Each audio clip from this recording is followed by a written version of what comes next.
नवाचारों की दिशा में आगे बढ़ रही डॉक्टर मोहन यादव सरकार ने सत्ता के विकेंद्रीकरण, संस्कृति और विरासत के सम्मान के लिए बड़ा कदम उठाते हुए कैबिनेट की बैठक वीरांगना रानी दुर्गावती की प्राचीन राजधानी संग्रामपुर में की। वीरांगना रानी दुर्गावती की 500वीं जयंती पर आयोजित इस ओपन एयर मीटिंग में सरकार ने कई अहम फैसले लिए। इस बैठक के स्थल रानी दुर्गावती के किले जैसा तैयार किया गया। कैबिनेट में कई अहम फैसले लिए गए।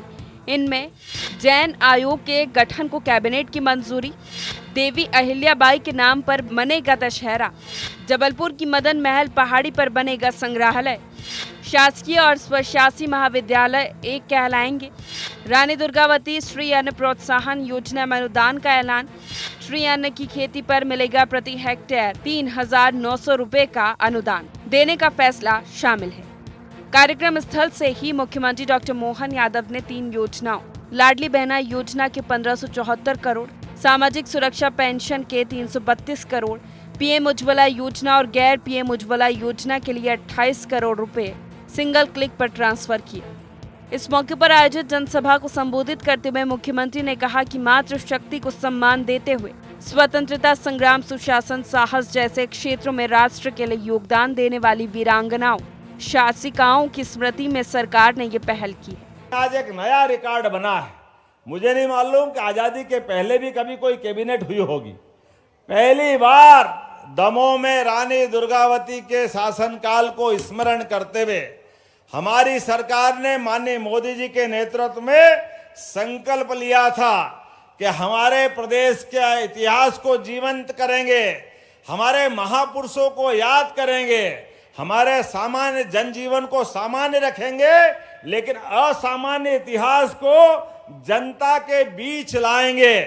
नारी सशक्तिकरण को लेकर भी हमारी सरकार ने एक सप्ताह मनाने का निर्णय किया है। आज से लगा करके पूरे नवरात्रि तक बहन के लिए मार्शल आर्ट स्कूल में सिखाया जाएगा। ये कई प्रकार की दूसरे सेमिनार, कार्यक्रम, सभी प्रकार के कार्यक्रम करते हुए नारी उत्थान और सशक्तिकरण के दिशा में हमारी सरकार लगातार काम करेगी। सरकार का दावा है कि इस आयोजन से संग्रामपुर प्रदेश के पर्यटन नक्शे में आएगा, रोजगार के अवसर पैदा होंगे। लेकिन कांग्रेस इस पर सवाल उठा रही है। वो इसे फिजूल खर्ची के अलावा कुछ नहीं मान रही।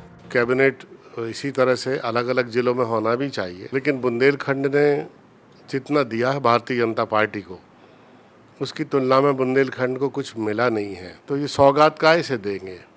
पैसे होगा तब ना ये विस्तार होगा, तब ना टूरिज़्म बढ़ेगा और जो टूरिस्ट प्लेसेस हैं उनमें सुविधाएं बनेंगी, जो लोग आएंगे उनको सुविधाएं मिलेंगी, तब ना टूरिस्ट डिपार्टमेंट, टूरिस्ट जो डेस्टिनेशंस हैं वो। तो पैसे ही नहीं है राज्य सरकार के पास, तो क्या विकास होगा? रानी दुर्गावती की 500वीं जयंती पर उनकी राजधानी संग्रामपुर में कैबिनेट बैठक के और भी मायने हैं। भाजपा ने इस बैठक से प्रदेश के सबसे बड़े वोट वर्ग आदिवासी समाज को भी साधने की दिशा में कदम बढ़ाए हैं। वीरांगना रानी दुर्गावती को जनजातीय समाज देवीय सम्मान देता है।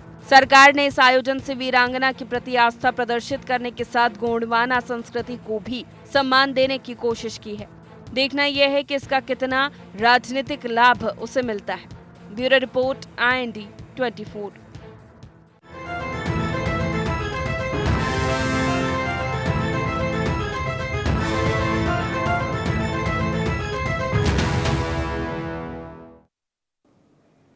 नमस्कार, IND एजेंडा देख रहे हैं आप। मैं हूं आपके साथ प्रशिता शर्मा। सम्मान, विरासत और सियासत, कुछ इसी तरह की तस्वीर आज देखने को मिली, क्योंकि डॉक्टर मोहन कैबिनेट आज संग्रामपुर में आयोजित की गई। विशेष वीरांगना रानी दुर्गावती की 500वीं जयंती के अवसर पर उनकी राजधानी में महत्वपूर्ण बैठक की गई। इस कैबिनेट बैठक में कई महत्वपूर्ण निर्णय भी लिए गए, लेकिन वहां पर इस बैठक के होने पर सियासत होने लगी। कई मायने इसके निकाले जा रहे हैं।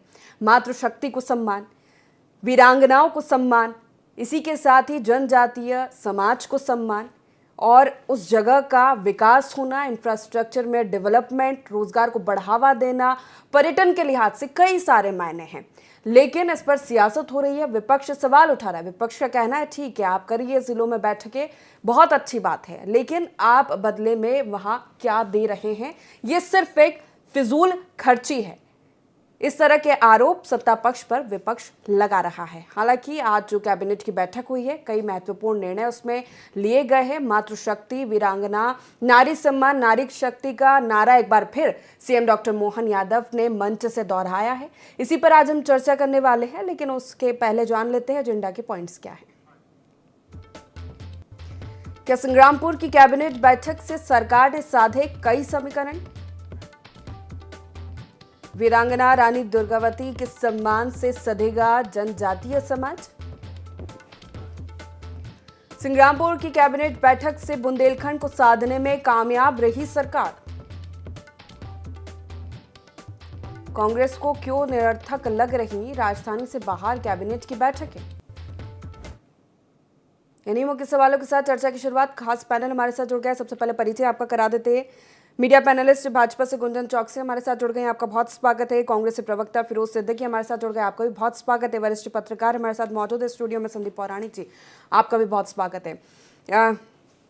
सबसे पहले संदीप जी, आप ही से शुरुआत करना चाहूंगी। आज जिस तरह बैठक हुई है संग्रामपुर में, कई सारे इस बैठक के मायने निकाले जा रहे हैं। सत्ता पक्ष की ओर से सीएम डॉक्टर मोहन यादव ने मंच से कई सारी बातें की, मातृशक्ति की बात की, नारी सम्मान का नारा एक बार फिर उन्होंने दोहराया, जनजातीय समाज के सम्मान की बात की। इसी के साथ उस जगह का विकास, उसको पर्यटन के नक्शे पर लाना, डेवलपमेंट करना, रोजगार को बढ़ावा देना, तमाम चीजें आपसे समझना चाहूंगे। सबसे पहले देखिए, आप ये मान के चलिए कि बुंदेलखंड मध्य प्रदेश का वो इलाका रहा है जो पिछड़े इलाकों में गिना जाता रहा है।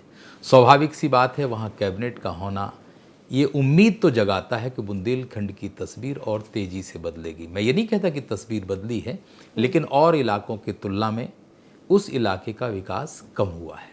ज़रूरतें बहुत हैं, लेकिन एक कैबिनेट एक अच्छी पहल के तौर पर मैं देखता हूँ। मोहन यादव ने भले उसके राजनीतिक निहितार्थ निकाले जाएं कि आदिवासी वोट बैंक है, पिछड़ा वर्ग है, वहाँ पे तमाम चीज़ें हैं, आधी आबादी पर बहुत ज़्यादा जोर दिया गया, लेकिन उम्मीद हम ये कर सकते हैं कि विकास के नक्शे पर बुंदेलखंड और आगे बढ़ेगा। लेकिन एक बात और उठती है कि क्या सिर्फ भोपाल से बाहर बैठकें करके विकास हो जाएगा, या सिर्फ एक दिन की कैबिनेट की या कुछ घंटे मंत्रियों के रुकने से तस्वीर बदल जाएगी? क्या सरकार ने कैबिनेट से पहले उस इलाके को लेके कोई रोड मैप बनाया? ये सारी चीजें ऐसी कुछ हैं कि अगर ये सामने आती, और मोहन यादव जी ने जैसी बात कही कि विकास की बात, पर्यटन के नक्शे पर आएगा तमाम, अगर वहां पर यह भी चर्चा होती कि बुंदेलखंड की वर्तमान ये स्थिति है, बुंदेलखंड की तस्वीर हम बदलने के लिए ये करना चाहते हैं, हमने रोड मैप बनाया और इसीलिए हमने कैबिनेट संग्रामपुर में की, तो मुझे लगता कि उसके संदेश भी जाते और लोगों को एक नई और भी उम्मीद जागती कि वाकई बुंदेलखंड बदलेगा। कांग्रेस के आरोप भी मुझे लगता है कि उस पर भी ध्यान देने की जरूरत है। हाँ, चलिए इसका जवाब लेना चाहूंगी गुंजन जी से कि नवाचार है सरकार का, बिल्कुल आप बाहर जाइए, बैठकें कीजिए, वहाँ के लोगों से जुड़ने का बहुत अच्छा तरीका है, लेकिन कई सारे मायने इसके निकाले जा रहे हैं, कई सारे सवाल भी है। क्या सिर्फ एक बैठक से ये विकास हो जाएगा? कितने समीकरण इससे सध गए? और सबसे बड़ा आरोप तो विपक्ष ये लगा रहा है कि सिर्फ एक फिजूल खर्ची है, क्योंकि जितना बुंदेलखंड की जनता ने बीजेपी को दिया है उतना विकास बुंदेलखंड का नहीं हो पाया है। देखिए, कांग्रेस की रही बात आरोप की, तो कांग्रेस के ये सभी आरोप उतने ही निराधार और झूठे हैं जितने कि कांग्रेस पार्टी निराधार और झूठी है। और देखिए, भारतीय जनता पार्टी का मूल मंत्र है सबका साथ, सबका विकास, सबका विश्वास, और उसमें साथ है कि सबका प्रयास। तो सभी के विकास की अगर हम बात करते हैं तो उसमें हर क्षेत्र के विकास की हम बात करते हैं, हर वर्ग के विकास की हम बात करते हैं, हर जाति के विकास की बात करते हैं और हर एक उम्र के व्यक्ति के विकास की बात करते हैं। जब आपने सुना हमारे देश के प्रधानमंत्री श्री नरेंद्र मोदी जी को, उन्होंने महिला सशक्तिकरण, गरीब कल्याण, युवा कल्याण, किसान कल्याण की बात अनगिनत बार मंचों से की है। उसी की तर्ज पर आज भारतीय जनता पार्टी की सरकार आगे बढ़ रही है। डॉक्टर मोहन यादव जी ने नवाचार करने की कोशिश की। आपने देखा होगा, छोटा सा उदाहरण देना चाह रही हूँ।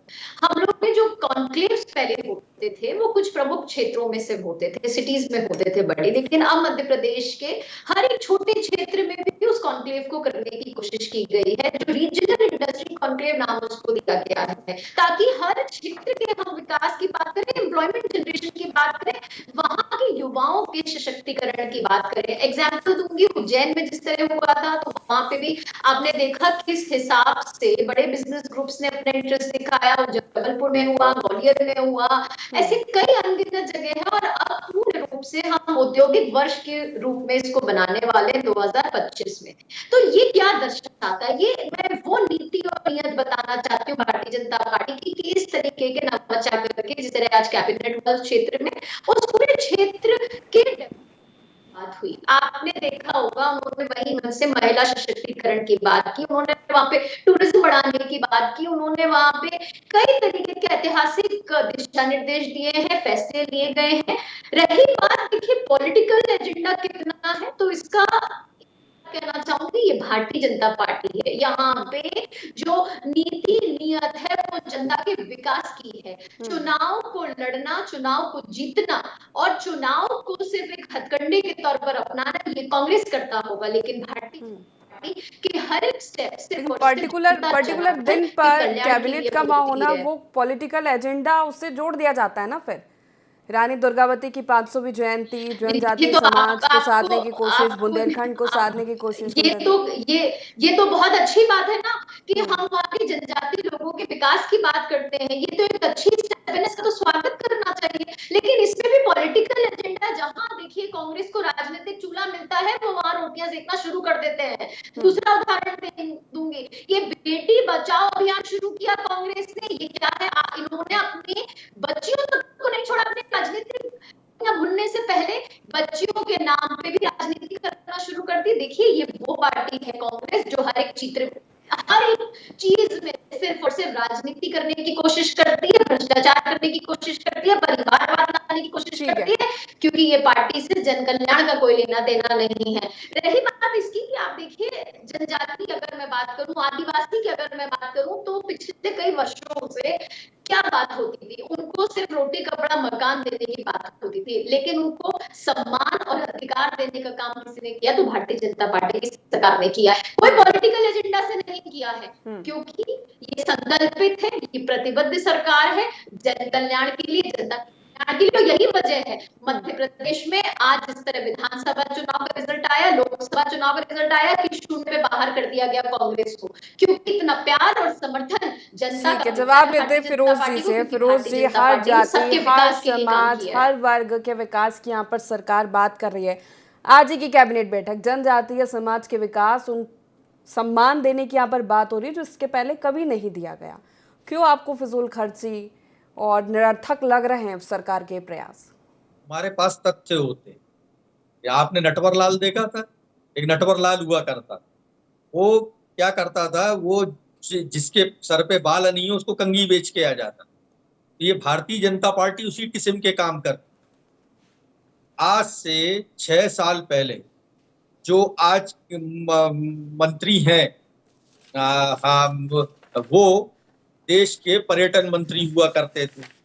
आप वहां के जो मौजूदा सांसद थे रामनाथ कोविंद जी आए थे ये यहाँ संग्रामपुर, और उनका हेलीकॉप्टर उतरा था यहाँ वो गए थे। वो पर्यटन की और उनके संस्कृति की और तमाम घोषणाएं की गई थी, राष्ट्रपति महोदय से कहलवाया गया था, ठीक है। और आज क्या स्थिति है, क्या हुआ? वही उसी पर्यटन की आप बात कर रहे हैं दोबारा। क्यों कर रहे हैं दोबारा उसी पर्यटन की बात? आपको सामने रखना चाहिए था कि रानी दुर्गावती जी के जो पर्यटन स्थल है उसका ये है। आप पुराणिक जी से पूछ लीजिए कि रामनाथ कोविंद जी आए थे या नहीं आए थे। और यही जो मंत्री जी हैं हमारे, वही उनको लेके आए थे, पटेल साहब। आज अब उनको लिलीपुट बना दिया इन लोगों ने, छोटा कर दिया उनको। आपने एक लिलीपुट की कहानी भी सुनी होगी, बड़ा आदमी जो था मशीन के सामने जाता छोटा हो जाता था, तो वो लिलीपुट मंत्री हो गए। तो वो आए थे और इन्होंने करोड़ों रुपया उस दिन भी खर्च किया था और यही बातें की थी सारी। कि रानी दुर्गावती जी को जैसा उचित सम्मान नहीं मिला और भारतीय जनता पार्टी सबको सम्मान देती है। इनको ये बताओ, रानी दुर्गावती यूनिवर्सिटी तो सबसे पुरानी यूनिवर्सिटीज में से मध्य प्रदेश की, जिसका नाम जबलपुर यूनिवर्सिटी है, रानी दुर्गावती यूनिवर्सिटी जबलपुर। तो ये भारतीय जनता पार्टी है, ये करते वर्ते कुछ नहीं है, ये नटवर लाल जैसी बातें करते हैं। वो बोल के कलेक्टर ने ला दी जनता और नेता खड़े हो गए मंच पे, जनता का पैसा है, बोले बाले और गए।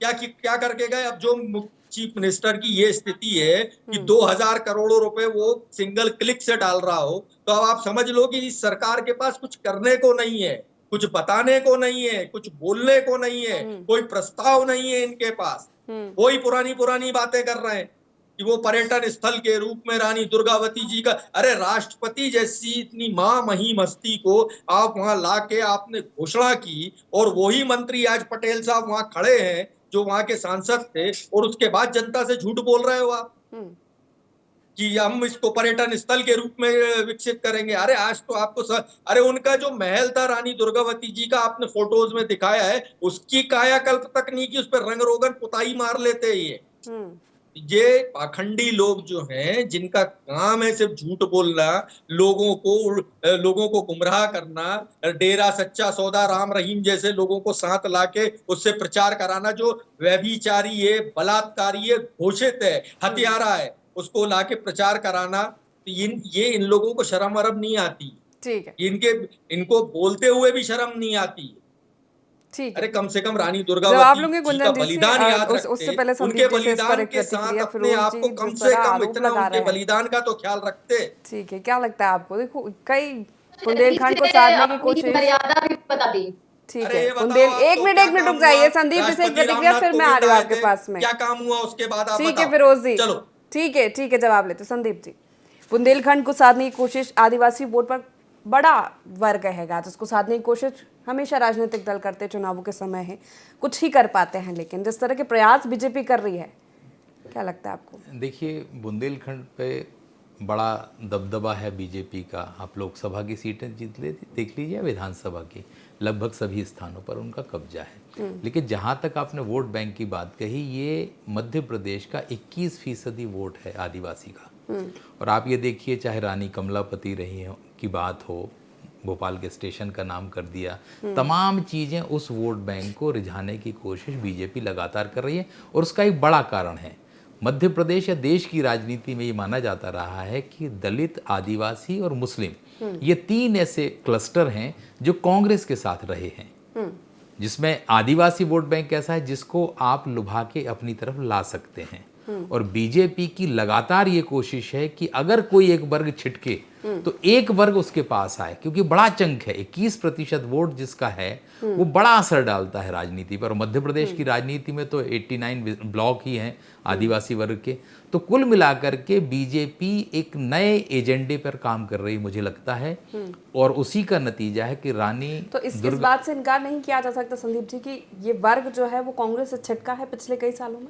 कांग्रेस छिटका है, स्वाभाविक सी बात है कि मध्य प्रदेश में बीजेपी को 163 सीटें मिलने का संकेत यही है कि कहीं ना कहीं आदिवासी वोट बैंक पर बीजेपी की पकड़ मजबूत हो रही है, और वो कोशिश इसमें है कि ज्यादा मजबूत हो जाए। यही कारण है कि लगातार ऐसे आयोजन किए जा रहे हैं जिससे आदिवासी के करीब बीजेपी और जाए। साथ ही आधी आबादी पर भी फोकस करने की कोशिश की है। ये जो आयोजन है, सिग्रामपुर की हम बात कर रहे हैं, उससे एक और वोट बैंक है जो है जैन वोट बैंक, उसको भी लुभाने की बीजेपी ने कोशिश की है। कितने सफल होते हैं ये तो समय बताएगा, लेकिन बीजेपी लगातार कोशिश ये कर रही है कि ऐसे वोट बैंक जो एक मुश्त जाते हैं वो उसके करीब और आ जाएं। गुंजन जी जवाब दे दीजिए। देखिए, संदीप जी ने जो बात की कि आदिवासी किस तरह कांग्रेस से पूर्ण रूप से हट चुके हैं, मैं सहमत हूँ। जो रिजल्ट्स आपको देखने को मिले विधानसभा चुनाव में, लोकसभा चुनाव में, वही जवाब है। जनता जवाब दे रही है। अब जवाब देने का काम प्रदेश की जनता ने किया है। कांग्रेस की जो भ्रष्टाचारी चल रही थी, कांग्रेस का जो परिवारवाद का काम चल रहा था, एक ही परिवार से एक पीढ़ी के बाद दूसरी पीढ़ी लेके ना, वो कांग्रेस इसके पास चाल नहीं था, चरित्र नहीं था, चेहरा नहीं बचे थे। चुनाव में आपने देखा जिस तरीके से बोलने लगूंगा, अब आप भाषण देंगी तो मैं बीच में बोलने लगूंगा। आप तो ये बताइए क्या हुआ सिंग्रामपुर में अभी तक? राष्ट्रपति कोविंद जी के आने के बाद इतने बड़े महामहिम आपके मिनिस्टर। ठीक है, अभी फिरोज जी एक मिनट आपके सवाल देना, उसके जवाब। ठीक है, आपको नहीं रोका था फिरोज जी। ठीक है गुंजन जी, जवाब दीजिए। रहकर डिबेट करना भारतीय जनता पार्टी को सिखाया जाता है। फिरोज जी, अपने आपने जिन शब्दों का आपने इस्तेमाल किया था, पाखंडी जैसे शब्द आपने इस्तेमाल किए थे, ये आपकी विचारधारा नहीं। कांग्रेस के असली चरित्र को चरितार्थ करते हैं उनके प्रवक्ता बैठ के। आप तो बताइए ना, आप तो मैडम हाथ जोड़ रहे हैं आपके सामने। संग्रामपुर में आपने क्या क्या काम किया वो बता दीजिए। माइनॉरिटीज कमीशन जो है अल्पसंख्यकों में आता है। ठीक है, अभी जवाब फिरोज जी लीजिए। फिरोज जी जवाब तो सुन लीजिए, एक मिनट रुक जाइए। अरे मैडम वो जवाब देगा नहीं। अरे रुक तो जाइए, बोल एक लाइन उन्होंने बोली, आप बोलना शुरू कर दिए, रुक जाइए। गुंजन जी, अब तक क्या हुआ आप ये बता दीजिए, अब तक क्या हुआ? कई वादे पहले भी किए गए थे, कितना विकास हो गया, क्या हो गया जनजातीय समाज के? कांग्रेस का यही हाल है। मैं प्रतिशत जी आपकी बात का जवाब दूंगी, लेकिन मैं पहले बताना चाहती हूँ कि कांग्रेस का जो असली चरित्र है उसको चरितार्थ उनके प्रवक्ता करते हैं गंदी शब्दावली से। जिस तरीके की आज आपने इतनी सारी बातें सुनी, उन्होंने क्या कहा, नटवला,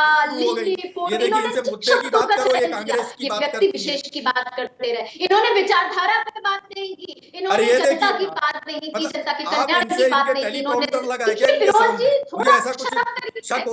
थोड़ा सीख कर आया करें कि डिबेट कैसे होता है। अब तो आपको कई वर्ष हो गए। ठीक है, अब जवाब दे दीजिए। मेंटेन करके डिबेट कैसे किया जाता है, पहले वो सीख कर आना पड़ेगा आपको।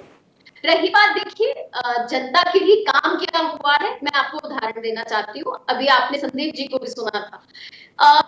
आदिवासी समाज को सम्मान और अधिकार दिलाने का काम जिसने किया है वो भारतीय जनता पार्टी ने किया है। संविधान की सर्वोच्च पद पर द्रौपदी मुर्मू जी को प्रेसिडेंट के तौर पर बैठाने का काम, एक सर्वोच्च पद पर एक आदिवासी समाज की महिला को बैठाने का काम भारतीय जनता पार्टी ने किया। और उसका विरोध किसने किया वो भी मैं याद दिला दूं, वो इस कांग्रेस पार्टी ने विरोध किया, जो इतना बखान करते हैं आदिवासी समाज के कल्याण का, लेकिन विरोध कौन दर्शाता है, ये कांग्रेस ही दर्शाती है। आज आदिवासी के सम्मान में गौरव दिवस जैसे चीज को सामने लेकर किसने शुरुआत की, ये भारतीय जनता पार्टी की सरकार ने शुरुआत की है। और यही वजह है कि आज आदिवासी समाज हो या कोई भी समाज, हम आदि आबादी की भी बात करते, महिलाओं का सशक्तिकरण, स्वावलंबी, उन्हें सक्षम बनाने का काम भारतीय जनता पार्टी की सरकार ने किया। और यही वजह है कि आज प्रदेश की जनता ने इतना प्यार और समर्थन अपने वोट के जरिए दिया है, लेकिन उसमें भी उस जनता को अपमानित करने का काम कांग्रेस ने किया है। और यही इनकी इसी चरित्र के कारण, इसी इनकी नियत के कारण आज जनता ने इन्हें नकार फेंका है। जिस तरह मध्य प्रदेश से एक दिन आएगा पूरे भारत से कांग्रेस का पूर्ण रूप से सफाया होगा। फिरोज जी, विकास किया है इसलिए जनमत बीजेपी के साथ है। अरे हम तो कह रहे हैं ना साहब, आपने बहुत कुछ किया है। आज हमने पिन पॉइंट सवाल रखा था, आपने कहा सिंग्रामपुर में हमने ये काम किया और रानी दुर्गावती जी के नाम का संग्रहालय बनाएंगे। और ये कौन ने किया था? ये पटेल साहब जो केंद्रीय मंत्री थे, इन्होंने किया था। ठीक, राष्ट्रपति महोदय के मुंह से कहलवाया गया। 6 साल उस बात को हो गए, आज भी आप वही बात कर रहे हैं, मतलब उनके महल को पुतवाया तक नहीं आप। ये स्थिति इन्होंने की। और आज भी क्या कह रहे हैं, पर्यटन के अवसर खोले जाएंगे। तो ये क्या सरकार, जनता जो है, मैं तो जनता की तरफ से बोल रहा हूँ कि जनता ने इनको वोट दे के क्या झूठ बोलने का सर्टिफिकेट दिया है। दूसरी बात, जैन आयोग की बात करना है। जैन अल्पसंख्यक होते हैं, अल्पसंख्यक जो माइनॉरिटीज कमीशन है मध्य प्रदेश का, स्टेट माइनॉरिटीज कमीशन, उसके पास 8-10 साल से अध्यक्ष ही नहीं है। ये स्थिति है भारतीय जनता पार्टी की। तो फिर जैन आयोग अलग से बनाने की क्या आवश्यकता है? जब वो माइनॉरिटीज कमीशन जो, और मध्य प्रदेश वो राज्य है जिसने जैनों को पहली बार अल्पसंख्यक का दर्जा दिया। इब्राहिम कुरैशी साहब जो थे वो उसके अध्यक्ष हुआ करते थे, और दिग्विजय सिंह जी की सरकार ने अल्पसंख्यकों को पहले दर्जा मध्य प्रदेश ने दिया जैन समाज को, और उसके बाद दिल्ली से मिला उनको। तो अब आपको अगर जैन समाज को देना था तो आप माइनॉरिटीज कमीशन में एक सदस्य होता है जैन। तो सरकार क्यों घुमाने फिराने के काम कर रही है लोगों को?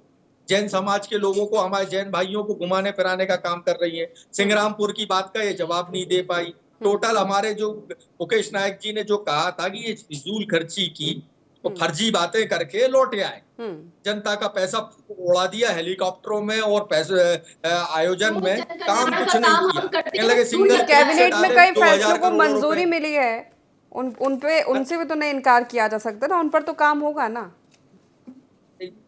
मैं वही तो कह रहा हूँ, एक हमारे नेता राहुल गांधी जी आए थे, तब भी भारतीय जनता पार्टी ने बड़ा मखौल उड़ाया था कि बुंदेलखंड आए, गरीब के घर में सो रहे हैं, झोपड़े में सो रहे हैं। उन्होंने 7,500 करोड़ का पैकेज दिया बुंदेलखंड को और कहा राज्य सरकार से कि आप मैचिंग ग्रांट मत दीजिए, मैं पैसा दे रहा हूँ वहां से, और जितनी आपकी लंबित परियोजना है वो परियोजनाएं आप पूरी करिए। जो प्रस्ताव बुंदेलखंड को दोगे हम पूरा करेंगे। बुंदेलखंड दुख संघ जो है वो उसकी शुरुआत दोबारा कराई राहुल गांधी जी ने। जितने डैम थे, नहरें थी, ब्रिजेस थे, वो सारे राहुल गांधी जी ने बनाए। तो काम करने वाले नेता ऐसे होते हैं, नटवर लाल जैसे होते हैं। चले समय की कम है, संदीप जी से प्रतिक्रिया लेना चाहूंगी। संदीप जी, कैबिनेट में महत्वपूर्ण फैसलों को मंजूरी दी है, वो तो फिजूल नहीं हो सकते ना। जैन आयोग का गठन, देवी अहिल्या के नाम से दशहरा बनाया जाएगा, जबलपुर की मदन महल पहाड़ी पर संग्रहालय बनाया जाएगा और तमाम कई सारे फैसले लिए गए हैं। देखिए, राजनीतिक दल हैं, प्रतिक्रियाएं अपने अपने तरह से देंगे। सत्ता पक्ष समर्थन करेगा, विपक्ष उसका विरोध करेगा, लेकिन कोशिश होनी चाहिए। मेरा ये मानना है कि कहते हैं अगर बेहतर कोशिश होती तो आधी सफलता आपके हिस्से में आती है। कोशिश एक है, लेकिन कमी भी कुछ रह गई है। अगर बुंदेलखंड का एक बेहतर रोड मैप भी पेश किया जाता तो मुझे लगता है ज़्यादा बेहतर होता। चलिए, आप तीनों मेहमानों का बहुत शुक्रिया हमारे साथ इस चर्चा में शामिल होने के लिए। तो आज संग्रामपुर में महत्वपूर्ण कैबिनेट की बैठक हुई, जिसमें महत्वपूर्ण फैसले लिए गए, लेकिन उस पर सियासत भी जमकर हो रही है। विपक्ष इसे फिजूल खर्ची बता रहा है। हालांकि कैबिनेट में जो फैसले लिए गए हैं, प्रस्तावों को मंजूरी मिली है, उससे कई मायने निकाले जा रहे हैं। जनजातीय समाज को साधने की कोशिश, बुंदेलखंड को साधने की कोशिश, लेकिन देखा जाए तो मंच से सीएम डॉक्टर मोहन यादव ने मातृशक्ति, नारी सम्मान का नारा फिर दोहराया। हालांकि देखना होगा बुंदेलखंड को लेकर ये जो रोड मैप या फिर ये कैबिनेट के जो प्रस्ताव आए हैं सामने, उन पर कितना काम हो पाता है और बुंदेलखंड का इससे कितना विकास होगा। फिलहाल एजेंडा में इतना ही। बने रहिए IND24 के साथ। नमस्कार।